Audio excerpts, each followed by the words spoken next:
Yo guys, what is going on? JPS back for another video, and today we're going to be reacting to British foods that are banned in America, plus one that's impossible to find. I have no idea what that is. But if you guys are new here, hit the like button, hit subscribe, check out my Patreon, link is in the description, and let's get right into this. We've reacted to a couple other types of videos similar to this. I've reacted to why eggs are banned in the UK, or US eggs are banned in the UK, and it had to do with the way they are cleaned, or in the British case, not cleaned, and you know, stuff like that. So if you are interested in that, go check that out. But yeah, let's get right into this. Today we are going to be introducing you to 5 British foods which are pretty much impossible to find in America. These are foods that you're not going to see on your everyday American grocery shelf. You have to know somebody. You know what we're saying? Oi, mate, you got the haggis? Yeah, I'll give you 1 haggis for 5 Cadbury bars. Worth it. Let's get into it. But before we do that, make sure you hit the like button for the YouTube algorithm. Blackcurrant flavored anything. The blackcurrant is a small, black, and tart berry, which seems to be very popular over in the UK. But across the Atlantic, over 99% of Americans have never tasted a blackcurrant. I've never even heard of it before. Is this really popular, guys? You never told me about this? 99% of Americans have never tasted a blackcurrant. This is because from 1911 until 2003, blackcurrants were banned in the United States. And even today, they are still banned in many of the American states. Why were they banned? It's actually really interesting. Blackcurrants were banned in the USA because the blackcurrant plant produces this fungus that actually damages pine trees. But thanks to science and some genetic modification, there are now blackcurrant plants with berries that are disease resistant and don't have that problem of this fungus that is damaging the pine trees. So blackcurrants are making a comeback in the United States, but still, many Americans have yet to taste one. I have never tasted one, and I didn't even know that they existed until we went to the UK. So unlike where in the UK, you will find blackcurrant flavored drinks and sweeties in grocery stores, in the United States, you will never see a blackcurrant flavored anything. I think if there was to be an American equivalent of blackcurrants in terms of a flavor that you find in food, it would be cranberries. We have lots of cranberry muffins, cranberry breads. Cranberry juice. Oh yeah. You walk down the juice aisle, everything's all cranberry. Speaking of juice, let's talk about squash, because that is also a British thing that you cannot find in America. Ever since we have had British friends, we have heard about this thing called squash, which British people make drinks out of. And it was very confusing for us because when they come to the United States, it's described as this elixir, this mysterious substance which they can't find in America, but that is almost life-sustaining. So the first time I heard of squash, somebody said, like, I'm gonna have some squash, or I'm gonna make some squash or something. And so when I saw them drinking it, I was like, is that actually made from squash? Like the actual plant. Squash plant. All that to say, we were a bit disappointed, I'm not gonna lie, when after all of the hype, we found out that squash is really just a concentrated fruit syrup made from water and sugar and fruit and sometimes other little bits of spices like ginger. And from what we understand, British people like to add a little bit of squash syrup to a cup, then you add water or you add carbonated water and you make a drink out of it. So it's a base for a beverage, a refreshing beverage. As our British friends who visited the US have found out, we don't have squash in the US. You can have a pretty close-ish substitute, I guess, if you were to buy juice concentrate. We have like little canisters full of juice concentrate. Frozen, like orange juice and stuff like that. Dilute it with water or dilute it with carbonated water and you get kind of the same-ish feel, perhaps? Yeah, and we also have fruit juices. So most grocery stores in the States will have Yo, what does squash taste like? What does it taste like? Y'all let me know in the comments, because I have never heard of that. I thought they were talking about this thing too. The little not the little, the vegetable, whatever it is. I don't know if it's a fruit or a vegetable, but dang, I've never heard of that.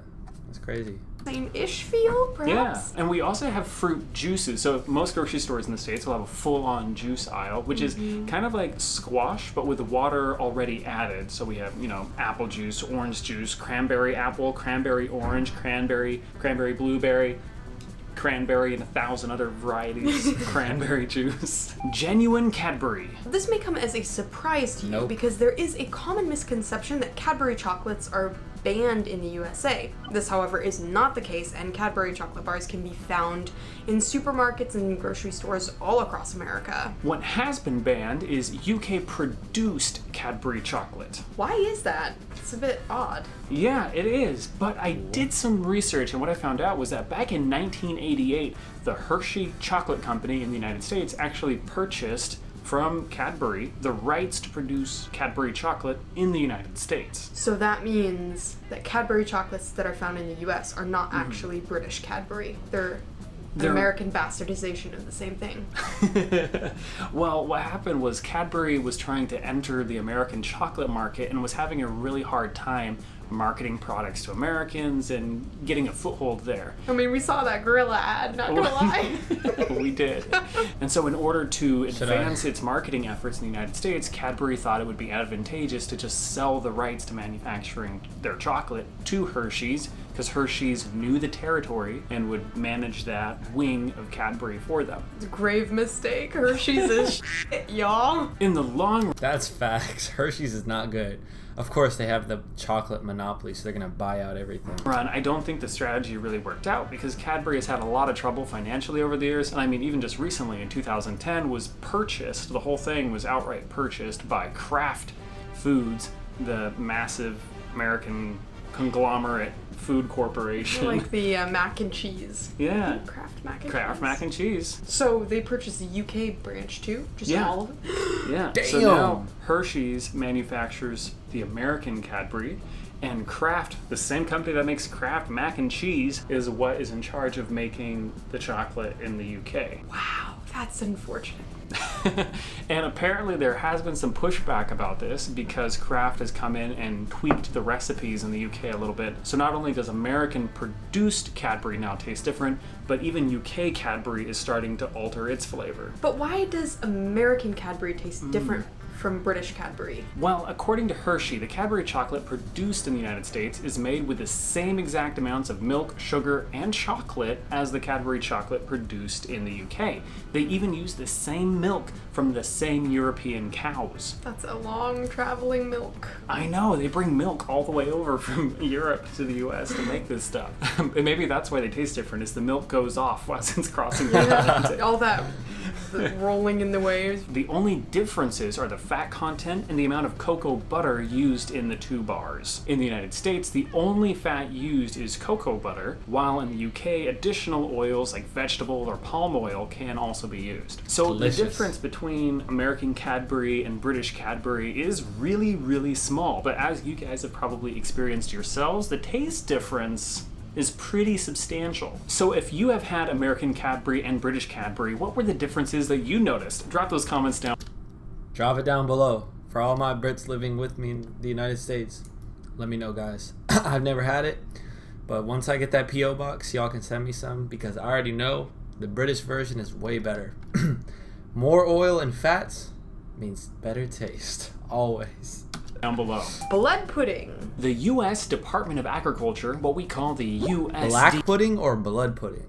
Probably USDA, blood has pudding. really strict regulations when it comes to the sale of blood, organs like eyeballs and brains and things like that. So while blood pudding is not banned, it is rare and you do have to know where to go to find it. But you can find it. What is banned, however, is actual British blood pudding. So there are no direct imports from Scotland or England of genuine British blood pudding to the US. If you get blood pudding in the United States, it's going to be American made. So while you can purchase Stornoway style black pudding in the United States, you won't find an actual Stornoway blood pudding within the borders of the US of A. Have you ever had this type of pudding? I've had blood pudding once at an Irish pub in the United States. Oh, I didn't know this. Was it Yeah. good? I honestly do not remember. A friend and I were on a road trip around the United States. We made a stop off in Boston and we stayed with some Irish folks and they took us to the Irish pub. We had blood pudding there and I think I had, it was... Good? It didn't make a memory, which means that it wasn't terrible. You've had blood pudding. You've had Korean blood pudding. Only Korean blood pudding. I had kids trying to feed it to me and they said, sundae. And when I googled it, it was spelled like Sunday, you know, It's as like in a the ice cream sundae. dessert. I was like, oh, Sunday? Is this going to be some sort of sweet or something? No. And no. It's pork blood pudding. From what I understand, most of the blood pudding in the UK is made with cow blood. Mm-hmm. Yeah. See, I would be more comfortable with that, I think. Haggis. So what I'm getting is they're referring to black pudding, which is something we already we watched a video on how black pudding is made, which was super interesting.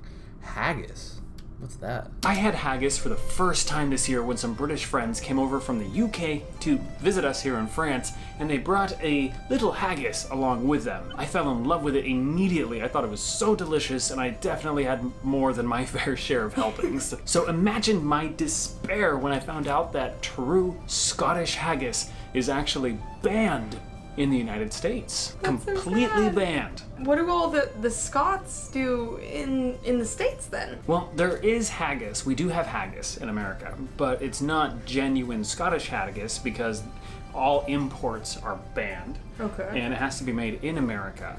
And it's also not genuine haggis because with real haggis, 12 to 15% of what's inside is sheep's lung. But with American haggis, there's no lung. So everything Oh. else is the same, but all the lung is gone. Why is that? So this is because the USDA, USDA has determined that during the slaughtering process, when they kill sheep, there are stomach fluids that have the potential to leak into the lungs during that butchering process.